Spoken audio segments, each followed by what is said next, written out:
आज हम सारी क्लास मिलके किसी भी ऑर्गेनिक कंपाउंड के मेल्टिंग पॉइंट के बारे में सोचेंगे। आप में से मुझे कोई बता सकता है कि ऑर्गेनिक कंपाउंड होते क्या हैं? आप बताएं। ऐसे कंपाउंड जो कार्बन, हाइड्रोजन और ऑक्सीजन के मिलने से बनते हैं उन्हें ऑर्गेनिक। Very good. तो वो कौन कौन से होते हैं? घी, चीज़, बटर, वैक्स और नेफ्थलीन वगैरह। Very good. बैठें। चलें फिर हम नेफ्थलीन का मेल्टिंग पॉइंट मालूम करते हैं। जी, ये हमारे पास नेफ्थलीन है। कोई बता सकता है इसका केमिकल फार्मूला क्या है? C10H। C10H। कोई बता सकता है इसका मेल्टिंग पॉइंट क्या होता है? आपका 70-80 डिग्री सेंटीग्रेड। जी, आप में से कोई बता सकते हैं इसको पंजाबी में क्या कहते हैं? आप बताएं। करनैल की गोली। तो अभी नेफ्थलीन का मेल्टिंग पॉइंट मालूम करने के लिए मेरे कुछ दोस्त हैं जो सामान लेके आएंगे, जैसे कि फिजान है, आप बंसल बर्ड लेके आओ, लंप लेके आओ, पाबंदस्ता लेके आओ, उसके बाद इधर से सुबहान है, आप स्प्रिट लेके आओ, स्प्रिट लैंप लेके आओ, क्लिप लेके आओ, और उसके बाद वहीद आप गेज लेके आओ, थर्मामीटर होगा, ट्यूब होगी वो लेके आनी आप, और कैपलरी।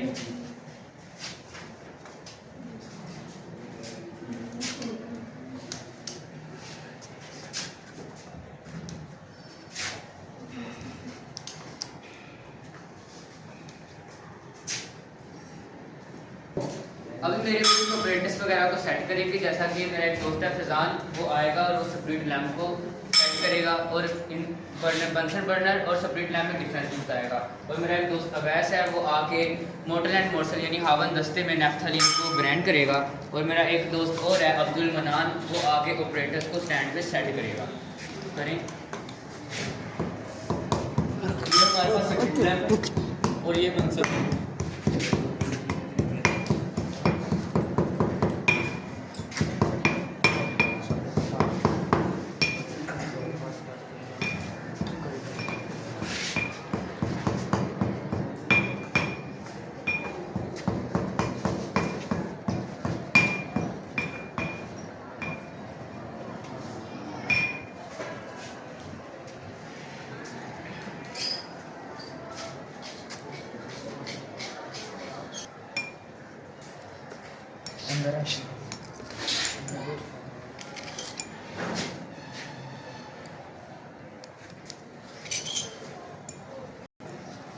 हम नेफ्थलीन को फ्यूजन ट्यूब में फिल कर रहे हैं। ये हमारे पास स्ट्रिप लैंप है और ये हमारे पास बंसल बर्नर है। स्ट्रिप लैंप पे हम सब टिप यूज़ करते हैं और बंसल बर्नर को हम गैस के लिए इस्तेमाल करते हैं। ये दोनों लेबॉर्ट्री में हीट के सोर्स हैं।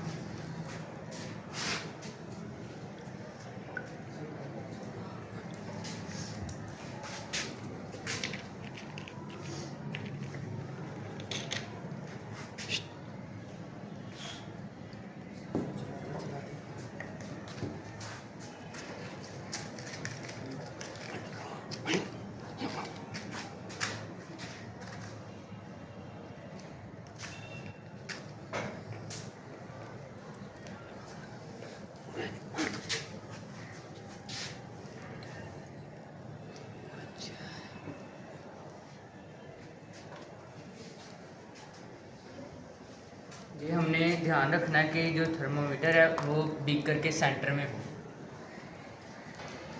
थर्मामीटर का बल्ब और फ्यूजन ट्यूब का बॉटम बराबर होने चाहिए।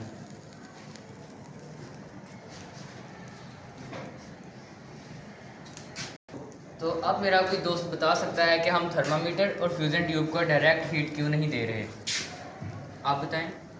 हम इसलिए नहीं दे रहे क्योंकि डायरेक्ट टेम्परेचर देने से इसका टेम्परेचर अचानक बढ़ जाएगा, इसलिए हमने एक हीटिंग बाथ में उसे रखा था ताकि यूनिफॉर्मली हीट मिलती। Very good. जब तक हमारा ये हीटिंग प्रोसेस चल रहा है तब तक हम आपसे थोड़ी सी इंफॉर्मेशन शेयर करते हैं। तो आप में से कोई बता सकता है कि ये जो गेज यूज़ किया है मैंने, इसके अंदर एक कौन सा कंपाउंड लगा हुआ है? आप बताओ। ये गाज में जो कंपाउंड लगा हुआ है इसका नाम है एस्बेस्टॉस। Very good. तो कोई मुझे बताएगा कि ये जो गैस के ऊपर मैंने ये कंपाउंड यूज़ किया है एस्पस गैस, ये किस काम के लिए लगाया गया है, बताओ। ये बर्तन को काला नहीं होने देता, हीट को गुजरने देता है, हीट का गुड कंडक्टर होता है, और कार्बन मोनोऑक्साइड, कार्बन डाइऑक्साइड वगैरह को गुजरने नहीं देता। तो अभी मेरा एक दोस्त स्टील से वाटर बाथ को लाता रहेगा ताकि नेफ्थलीन को यूनिफॉर्मली हीट मिलती रहे।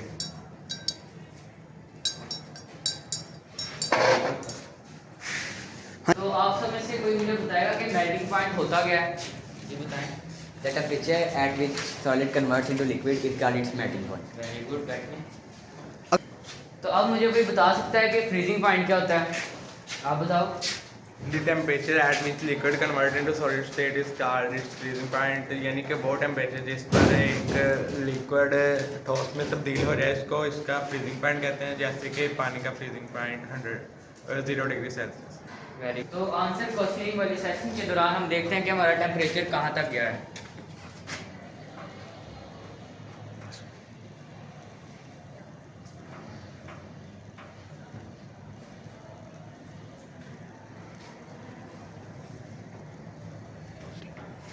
(45 डिग्री सेल्सियस तक हमारा टेम्परेचर चले गया है।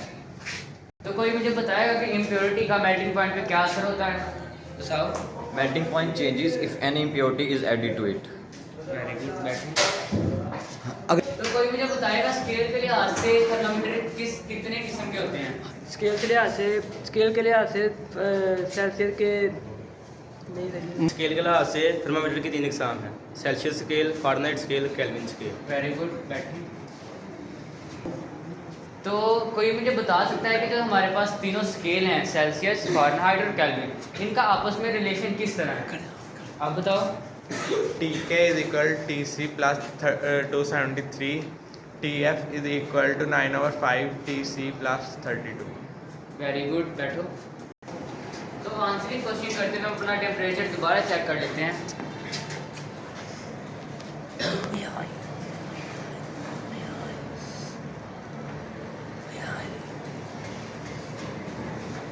तो ये हमारे पास 57 डिग्री सेल्सियस पे चला गया है।